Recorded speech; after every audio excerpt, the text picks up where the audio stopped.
No one should bear the brunt of injustice for merely writing a bad report about me or call me names. Democracy requires a fair degree of tolerance for harsh words and stinging insults, particularly when they are pained because of their losses. Call me any name. I'm not here to make you happy politically, and I will still call upon democracy to defend your right to do so. This sounds good and reasonable, but we all know that it is purely performative. Saying one thing in public to pander to the public, to pretend as if he's a Democrat, and do something else within and inside. Tinubu has never condemned any of his appointees, most of them that threaten people for just criticizing his administration. He has never called any one of them out. The Inspector General of Police arrested minors, people who are under the age of 18 years, detained them for more than 3 months. Tinubu never made any public statement about it. The Inspector General of Police had the audacity to charge these boys to court after detaining them for 3 months. What did they do? They just participated in a protest. Is this a democracy? Even military men, the likes of Abacha, IBB, didn't stoop this low when they were in power. Is it by accident that most of the people Tinubu appointed to offices, most SSAs, even ministers, are thugs? Yes. Look at the testimony of the announced president. He made a heavy allegation against Tinubu, his son. No one has investigated that.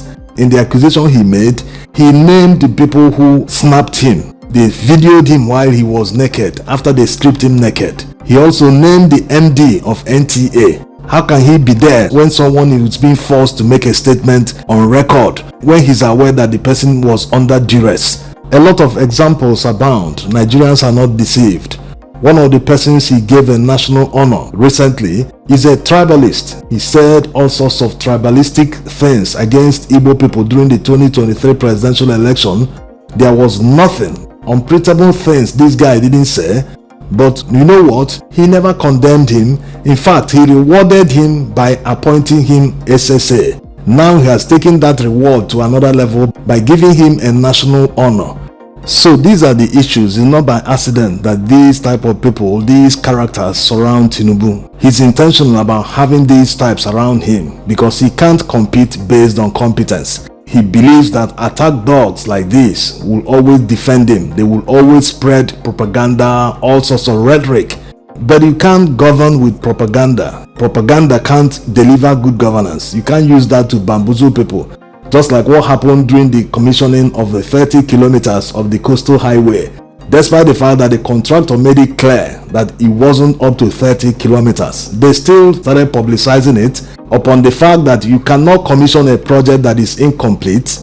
They said, oh no, we can commission since it is part of Lagos. Since the stretch of Lagos has been completed, let us commission it. But even that 30 kilometers wasn't completed. Around 20 or less than 20 kilometers is completed as at now. So despite lying, using all sorts of methods, propaganda to deceive Nigerians, they are now in power. They can't still deliver that governance. Deliver the governance. Nigerians are not fighting them. Nigerians don't even hate them. They are not fighting them because he's there. They just want to remove him because of anything. No. It's because Nigerians see them as a waste of time. They are not delivering good governance and they are occupying the space, wasting everyone's time. Imagine someone that was 15 years when Muhammadu Buhari came to power. That person right now is already 25 years because it's been 10 years. So imagine another 4 years under Tinubu or imagine another 12 years under APC. That person will be more than 30 years by that time. Compare that to his colleague in another country, even West Africa country here. That person can look back and say, this is what I've achieved the last 10 years. Are you going to compare someone in Europe who has already married his girlfriend immediately he came out from school? So these are the issues. They are wasting everyone's time. It's not a personal issue. He's talking about people insulting leaders. Once you accept to lead a country, you're already in the eye of the storm. People will be throwing all sorts of mud at you. Any politician should be used to that. It's not an insult, whether you look at it as insult or not. But know that people must throw punches at you because everything now stops at your table. That's how it works.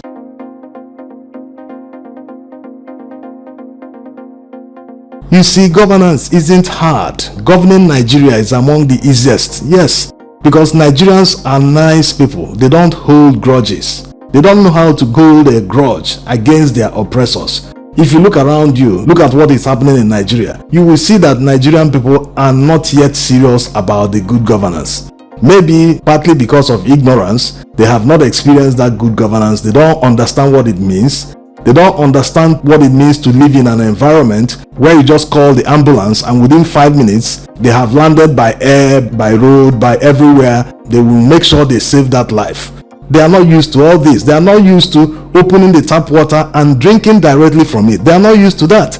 It used to happen in Nigeria. Most cities in Nigeria in the 80s, in the 70s, even 90s, they had running water, unlike today that we are in the so-called democracy. No government, no state government, no local government where you have steady pipe-borne water running every time. You can drink water directly from the tap. It doesn't exist. Even in Abuja, it doesn't exist in Nigeria. So most Nigerians need to experience how modern societies work. You elected someone to deliver good governance, but when he comes to cut a tape just because he completed 30 or 20 kilometers of a road, you start clapping for him. You start as if he has done wonders that has never happened before. No! Look at what is happening in Benue. On the so-called Democracy Day, youths and aged men and women trooped out to campaign and protest for Governor Alia and Tinubu must be re-elected. Can you imagine that this can happen in Benue State? Under 2 years of this administration, we all know what has been happening in Benue State. Upon that, people have the audacity to come out and campaign for the people who are enabling the killings, who have refused to stop it. Yes, it is their job. It is the job of Tinubu and Alia to make sure that people stop losing their lives. There's nothing like, is this people that are doing it, is this people that are doing that? Do your job. There should be no excuse. We are talking about human lives here. But the people who are the victims have turned around to start praising their oppressors, to start praising the people who are supposed to do their jobs. The people can tolerate once, twice, third time, but fourth, fifth, and every day. Then it has become an everyday affair. It has become a way of life. When will the killings in Benue and other parts of Middle Belt stop? So these are the issues. The people in government, people who have the responsibility to do their jobs, to handle insecurity, to make sure these killings stop, they should get on and do the job, not campaigning halfway, midway into the administration. Yes, you have a tenure of 4 years, but you started campaigning even before 2 years. Governance isn't hard, like already said. If they did their jobs, Nigerians will willingly campaign for them. Imagine people are campaigning for them right now that they are not doing their jobs. Definitely they have been paid peanuts to campaign for them. But imagine when you do your job, you wouldn't even need to pay anyone. That's why it is easy to bamboozle Nigerians with anything, because they don't even understand their rights to start with. They don't understand how things should work. That's why when they flash these peanuts in their faces, they will just jump at it. This is my opportunity to take money from politicians. They don't remember us. So it's not just a problem of leadership, it's also a problem of followership. And poverty should never be an excuse. Yes, you can't say because you are poor that you have lost your sense of knowing the right thing. It's ridiculous. So people must understand what they are putting themselves into.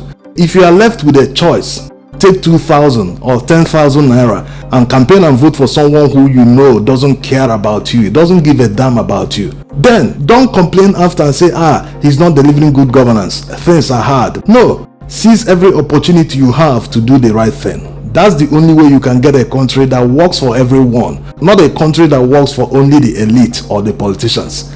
It doesn't make any sense that Nigerians are living in IDP camps despite not being at war. In fact, we have casualty numbers that are more than countries that are at war. It doesn't make any sense that all these are happening, but the government is investing in places that are not top priority, that don't really matter. Imagine spending 39 billion naira renovating the ICC when people are living in IDP camps. These people can be relocated back to their homes or build new homes for them. It doesn't make any sense that they are not doing all this, yet people are supporting them. People are collecting peanuts, 10,000. How long can 10,000 take you? How long can you survive on 10,000 in today's Nigeria? But people are collecting this and pre-singing people who they are supposed to hold to account. So it's not just their problem, we also have a problem of followership. And once you are not doing what you are supposed to be doing, you are not holding them to account, you motivate them to do worse. What is happening today, people might see it as, these people are pushing us to the wall. But because you don't react in a commensurate manner that is commensurate to what they are doing to you, you motivate them to do worse. After all, you could take this one without reacting. They can decide now to chisel the wall and push you inside that wall since you don't have any limit. So these are the issues Nigerians need to unite and speak with one voice. Demand good governance so that Nigerian politicians will start working for Nigerians. Not a few people approaching politicians, hey, give us money, let's go and do your bidding. It doesn't help anyone. We will be turning around in circles. Even you that is taking that money wouldn't take you to anywhere. So Nigerians must demand good governance in unison so that politicians will start working better. They will say, Nigerians have changed though. This is not the time you give them money, they will start singing for you. No, you just have to work. And once you work, Nigerians will reward you. Thanks for watching.